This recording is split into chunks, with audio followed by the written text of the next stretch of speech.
السلام علیکم ورحمۃ اللہ وبرکاتہ۔ محترم دوستوں اور ساتھیوں، امید ہے آپ سب بخیر و عافیت سے ہوں گے۔ میں آج آپ کی خدمت میں ایک اہم موضوع لے کر حاضر ہوا ہوں، دعوت و تبلیغ اور مملکت عربیہ کا اس کے خلاف فیصلہ۔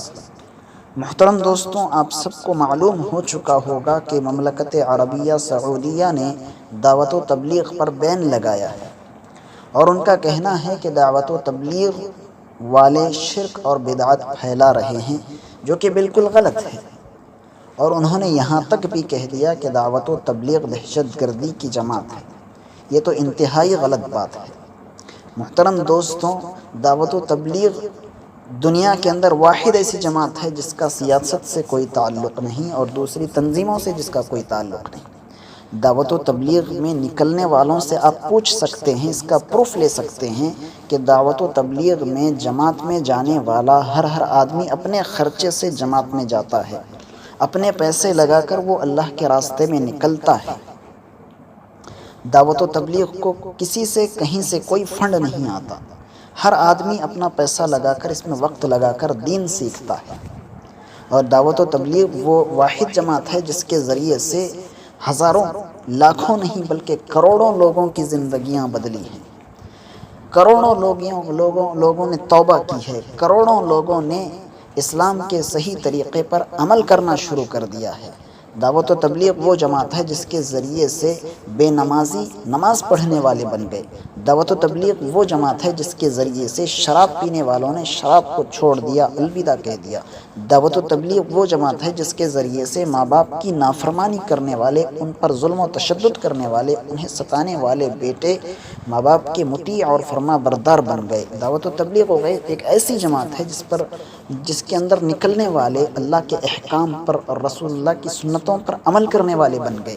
دعوت و تبلیغ وہ جماعت ہے جس کے اندر نکلنے والے سر پر ٹوپی رکھنے والے اور چہرے پر داڑھی سجانے والے بن گئے۔ دعوت و تبلیغ وہ جماعت ہے جس میں نکلنے والوں کی زندگیوں کا رخ بدل گیا، ان کی زندگیوں میں تبدیلی آ گئی، وہ اسلام پر، دین پر عمل کرنے والے بن گئے۔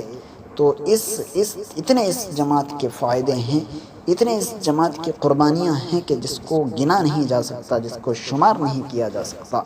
ایک طرف اس جماعت کی اتنی خوبیاں ہیں، اتنی اس جماعت کی اچھائیاں ہیں، تو دوسری طرف مملکت سعودیہ عربیہ اس جماعت پر الزام لگاتی ہے کہ یہ شرک پھیلا رہے ہیں، بدعات پھیلا رہے ہیں اور یہ دہشت گردی کی جماعت ہے۔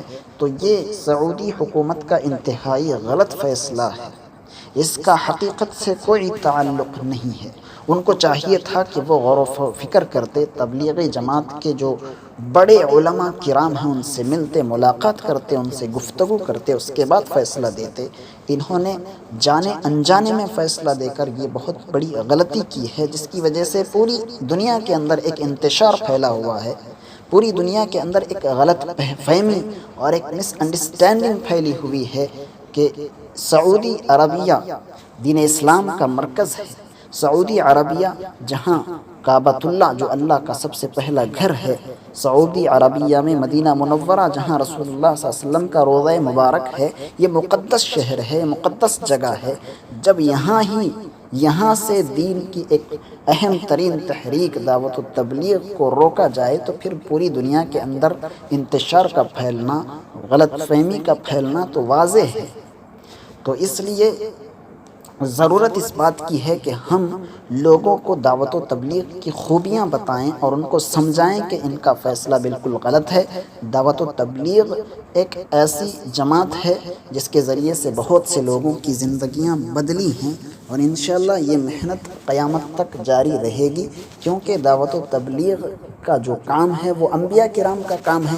انبیاء علیہم السلام نے پوری زندگی دعوت و تبلیغ کا کام کیا ہے۔ آدم علیہ السلام سے لے کر حضرت محمد صلی اللہ علیہ وسلم تک انبیاء کرام نے دعوت و تبلیغ کی محنت کی ہے۔ اس کے بعد صحابہ کرام نے محنت کی ہے، اولیاء کرام نے محنت کی ہے، جس کی وجہ سے پوری دنیا میں اسلام پھیلا ہے۔ اگر تبلیغ نہ ہوتی تو اسلام پوری دنیا میں کبھی نہیں پھیلتا۔ تو دعوت و تبلیغ پر ایسے بہتان اور الزام لگانا یہ بالکل غلط ہے۔ آپ تبلیغی جماعت میں نکلنے والوں سے پوچھ سکتے ہیں کہ تبلیغی جماعت میں 6 صفات بتائے جاتے ہیں، تو ان 6 صفات میں جو پہلی صفت ہے وہ ایمان والی صفت ہے۔ پہلا ایمان سکھایا جاتا ہے، توحید سکھائی جاتی ہے۔ جو اللہ کے راستے میں نکلتے ہیں آپ ان سے پوچھ سکتے ہیں کہ 6 صفات میں سب سے پہلے ایمان سکھایا جاتا ہے، اور سب سے پہلے یہ بتایا جاتا ہے کہ اللہ سے ہوتا ہے، اللہ کے غیر سے کچھ نہیں ہوتا۔ تو جو جماعت توحید سکھانے والی ہے، ایمان کی تعلیم دینے والی ہے، اس پر شرک کا اور بدعتیں پھیلانے کا الزام لگانا بہت انتہائی غلط بات ہے۔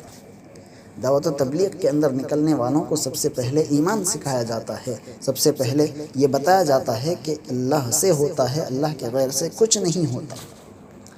تو بہرحال جو بھی ہوا فیصلہ ہو گیا، لیکن حکومت سعودیہ کو چاہیے کہ وہ اس فیصلے کو جلد از جلد واپس لے، تاکہ لوگوں کی اندر جو انتشار ہے، جو غلط فہمی پھیلی ہوئی ہے، وہ ختم ہو جائے، وہ رک جائے، اور دین اسلام کا پیغام لوگوں تک پہنچتا رہے، یہ محنت جاری رہے، قیامت تک جاری رہے۔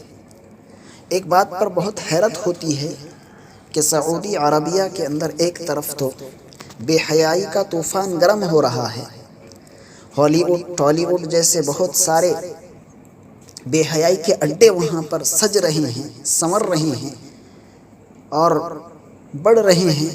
تو سعودی حکومت کو بجائے ان کو روکنے کے، اس بے حیائی کو ختم کرنے کے، اس کو پروموٹ کر رہی ہے، اس کو بڑھاوا دے رہی ہے، اور دین کی جو خالص محنت کی جا رہی تھی اس کو روک رہی ہے۔ تو یہ بہت ہی غلط بات ہے ایسے شہر کے لیے جہاں سے دین کا پیغام پوری دنیا میں پھیلا، جہاں سے اسلام کی شمع روشن ہوئی، جہاں سے اسلام کا پرچم بلند ہوا، اس جگہ پر فلمی اڈے بننا، جوئے کے اڈے بننا اور شراب کا عام ہونا ایک انتہائی افسوسناک بات ہے۔ اللہ تبارک و تعالیٰ سے ہم دعا کرتے ہیں کہ اللہ تبارک و تعالیٰ ہم سب کو اسلام کے احکام پر پابندی کے ساتھ عمل کرنے کی توفیق نصیب فرمائے، اور وہاں کے حکمرانوں کو ہدایت دے کہ وہ بے حیائی کو ختم کر کے دین کے پیغام کو پھیلانے والی جماعتوں کا ساتھ دے۔ وآخر دعوانا ان الحمد للہ رب العالمین۔